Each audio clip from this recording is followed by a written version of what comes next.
So after my mom was killed, my stepfather didn't want to be in the house anymore for obvious reasons. So he was like, you know what, we're going to put this house on the market.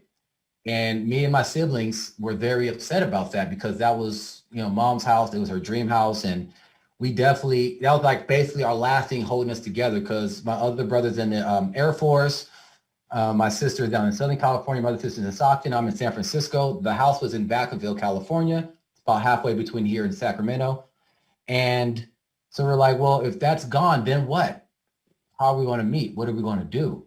He's like, no, I can't live in this house any longer. And obviously I was very upset about the situation because I'm thinking that's my mom's house. If that house is gone, what does that mean about my mom? What does that mean about her legacy? What does that mean about my memories of the last 20 years in that house? And as I was getting my certification, my coach was like, well, I understand how you're feeling and I understand how painful that could be. But let me ask you a question. Whose dream house was it? Was it your dream house or your mom's dream house? I'm like, it was my mom's dream house. He's like, okay. And to be frank, does your mom have any use for the house anymore? I'm like, of course not. She's gone. Like, okay. Well, if the house is sold, then who's going to get it? I'm like, well, right now it seems to be like this young family. I believe they're also in the military. They may not be, I don't know. But they got a couple of young kids. It's like, oh, so do you think a lot of love and joy will be in that house? I'm like, yeah.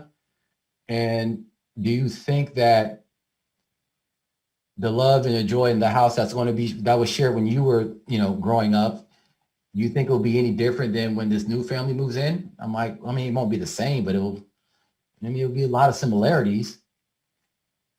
And she's like, so you're telling me that your mom no longer needs a house and she probably will be okay with the new family going in. So what's your problem with it?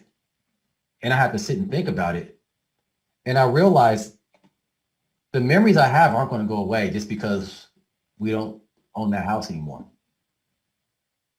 All the good things I think about my mother, especially within the house, the holidays and the memories and the ups and the downs, that's always going to be in here. My heart. Can't see because of the camera. But once I realized that, everything shifted. I no longer had any negative emotion about losing that house. That's how powerful understanding this fact is of facts versus what we think about things. And this wasn't some placebo, presto, changeo. I feel better kind of, but not really. I haven't cared about the house one bit since. I even went to visit the new family that moved in. It was kind of weird seeing somebody else's stuff in the house, but I was glad to see people in the house, young kids enjoying it, playing. It was a sleepover, a couple of cousins. And the love that was in that house when I was, nicer growing up because I grew up with my grandmother, but especially during holidays and my siblings, it's going to be carried on. And then I started to see my mom's traditions will be carried on.